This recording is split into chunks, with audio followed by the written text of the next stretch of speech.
Hello friends, എല്ലാവർക്കും ചെമ്മനെ പോൻ്റെ ഇന്നത്തെ പുതിയൊരു വീഡിയോയിലേക്ക് സ്വാഗതം.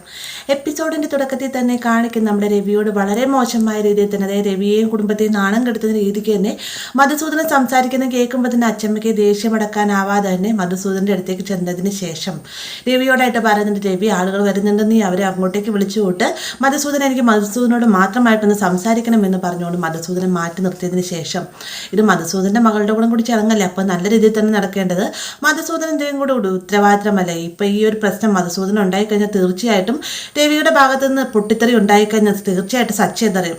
സച്ചി അറിഞ്ഞതിനെ പിന്നെ അറിയാലോ, മധുസൂദന്റെ കണ്ണ് നോക്കി രണ്ടെണ്ണം തന്നെ സച്ചി തരുന്നതായിരിക്കും. അതുകൊണ്ട് കൂടുതൽ പ്രശ്നം വഷളാവുകയുള്ളൂ എന്നൊക്കെ അച്ഛമ്മ പറയുന്നുണ്ടെങ്കിൽ നിങ്ങളുടെ ഭീഷണിയൊക്കെ നിങ്ങളുടെ കുടുംബക്കാരോട് മതി, എൻ്റെ അടുത്ത് നടത്താൻ നിൽക്കേണ്ട ആവശ്യമൊന്നുമില്ല. ഞാൻ നിങ്ങളോട്ട് പറഞ്ഞാൽ കേൾക്കാൻ പോകുന്നില്ല, പ്രായമാക്കിയാലും ഒരു മൂലയിൽ അങ്ങനെ അടങ്ങി ഒതുങ്ങിയിരിക്കാൻ നോക്കുക എന്നും പറഞ്ഞുകൊണ്ട് അച്ഛമ്മയോടും എതിർത്ത് സംസാരിച്ചതിന് ശേഷം മധുസൂദൻ അവിടെ നിന്ന് പോവാൻ കേട്ടോ.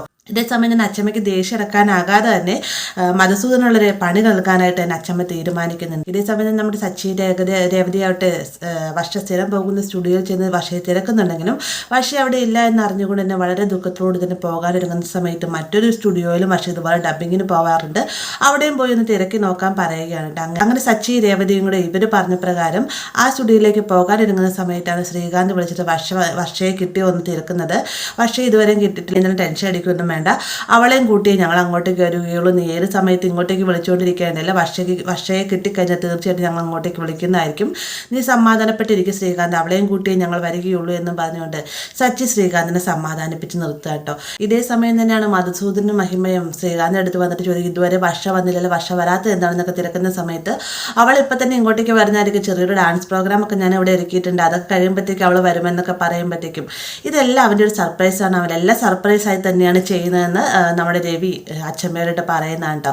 ഇത് കേൾക്കുമ്പോൾ തന്നെ മധുസൂദനം പറയുന്നത് അവനെല്ലാം തന്നെ സർപ്രൈസ് ആയിട്ട് തന്നെയല്ലേ ചെയ്യുന്നത്, അവൻ എൻ്റെ മകളെയും വിളിച്ചുകൊണ്ട് വന്ന സർപ്രൈസ് ആയിട്ട് തന്നെയല്ലേ എന്ന് ചോദിക്കുന്ന സമയത്ത് അവനായിട്ട് ഇറക്കിക്കൊണ്ട് വന്നല്ല, നിങ്ങളുടെ മകനും അവനും തമ്മിൽ ഇഷ്ടത്തിലായതുകൊണ്ട് തന്നെ അവർ സ്വയമേ ഇഷ്ടപ്പെട്ട് കല്യാണം കഴിച്ചാണ്, അല്ലാതെ ഞങ്ങളായിട്ട് ഇറക്കിക്കൊണ്ട് വന്നതല്ല എന്ന് രവിയും മറുപടി പറയുന്നുണ്ട്.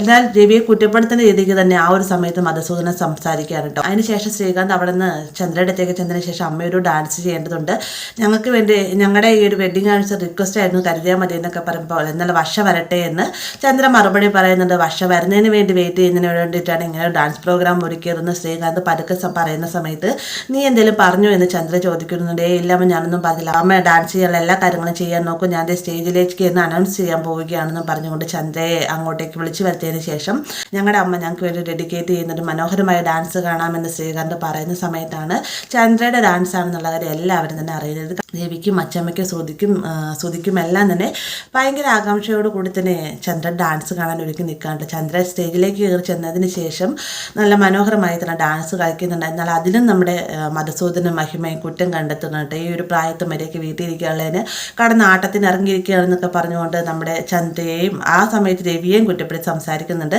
ഇതെല്ലാം കേട്ടുകൊണ്ട് തന്നെ നമ്മുടെ അച്ചമ്മ വളരെ ദേഷ്യമടക്കാനാകാതെ തന്നെ നിൽക്കാണ്ട് എങ്ങനെയെങ്കിലും ഇതിനെല്ലാം തന്നെ പരിഹാരം കാണണം, അവന് നല്ലൊരു 8ന്റെ പണി കൊടുക്കണം എന്നൊരു മൈൻഡോട് കൂടി തന്നെ നിൽക്കാണ്ട് നമ്മുടെ അച്ചമ്മ അങ്ങനെ ഡാൻസ് കളിച്ചിട്ട് നമ്മുടെ ചന്ദ്ര വളരെയധികം അവശയായിട്ട് താഴത്തേക്ക് ഇറങ്ങി വരുന്ന സമയത്ത് ബാമ ഓടിച്ചിട്ട് പറയുന്നുണ്ട്, ചന്ദ്ര നിന്റെ ഡാൻസ് നല്ല അടിപൊളിയായിരുന്നു, ഒന്നും പറയാനില്ല എന്നൊക്കെ പറയുമ്പോഴത്തേക്കും ഇതാണ് ഡാൻസ്, ഇതിനൊക്കെ വേറെ പേക്കൂത്തെന്ന് പറയാം എന്നൊക്കെ പറഞ്ഞുകൊണ്ട് മധുസൂദനം മഹിമയോടായിട്ട് പറയുന്നുണ്ട്. അതിനുശേഷം രവിയോടായിട്ട് പറയണം, എത്രയും വേഗം തന്നെ ഒരു ആംബുലൻസ് ബുക്ക് ചെയ്യണം, നിങ്ങളുടെ ഭാര്യ എത്രയും വേഗം ആശ്രയി കൊണ്ടാണ് അവർ നടുവൊന്നും വയ്യാതെയാണ് വരുന്നതെന്ന് പറഞ്ഞുകൊണ്ട് കളിയാക്കുന്ന രീതിയിൽ തന്നെ സംസാരിക്കാറുണ്ട്. ഇതേ സമയം സച്ചി രേവയെ വർഷയെ അന്വേഷിച്ച് സ്റ്റുഡിയോയിലേക്ക് ചെല്ലുന്ന സമയത്ത് വർഷ ഉമ്മറത്ത് തന്നെ ഇരിപ്പുണ്ട്. ഇവരെ കാണുന്ന സമയത്ത് തന്നെ എന്തിനാ ഇങ്ങോട്ടേക്ക് വന്നത് എന്നൊക്കെ ചോദിക്കുന്നുണ്ടെങ്കിലും സച്ചി രേവതിയും നിന്നെ കൊണ്ടുപോകാനാണെന്ന് ഒരേ സ്വരത്തിൽ പറയുന്ന സമയത്ത് ഒരിക്കലും ഇല്ല, ശ്രീകാന്തിനെ വഞ്ചിക്കുകയാണ്, ഞാൻ അങ്ങോട്ട് ചെന്ന് കണ്ട സമയത്തുള്ള കാഴ്ച എന്നൊക്കെ പറഞ്ഞുകൊണ്ട് വർഷ പറയുന്ന സമയത്ത് രേവതി പൊട്ടിച്ചിരിക്കുന്നുണ്ട്.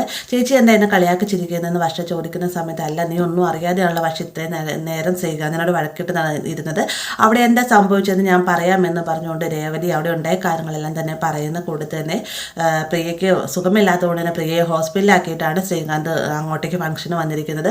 നീ എല്ലാവരും മുന്നിൽ വെച്ച് അവനെ നാണക്കെടുത്തുന്ന രീതിക്ക് ആക്കരുത്, പക്ഷേ എത്രയും വേഗത വരണമെന്നൊക്കെ പറയുമ്പോഴത്തേക്കും ശ്രീകാന്തിൻ്റെ നിരപരാധിത്വം നമ്മുടെ വർഷയ്ക്ക് മനസ്സിലാവുന്നുണ്ട്. ഇത്രയും നാളുമായിട്ട് നിനക്ക് ശ്രീകാന്തിനെ മനസ്സിലായില്ലല്ലോ എന്നൊരു ചോദ്യവും കൂടി രേവതി ചോദിക്കുമ്പോൾ വലിയ പശ്ചാത്താപം നമ്മുടെ വർഷയ്ക്ക് വരുന്നുണ്ട്. അപ്പോൾ ഇത്രയുമാണ് ഇന്നത്തെ എപ്പിസോഡിൽ ഉൾപ്പെടുത്തിയിരിക്കുന്നത്. വീഡിയോ ഇഷ്ടമായി ലൈക്ക് ചെയ്യാനും കൂടെ ചാനൽ സബ്സ്ക്രൈബ് ചെയ്യാനും മറക്കരുത്.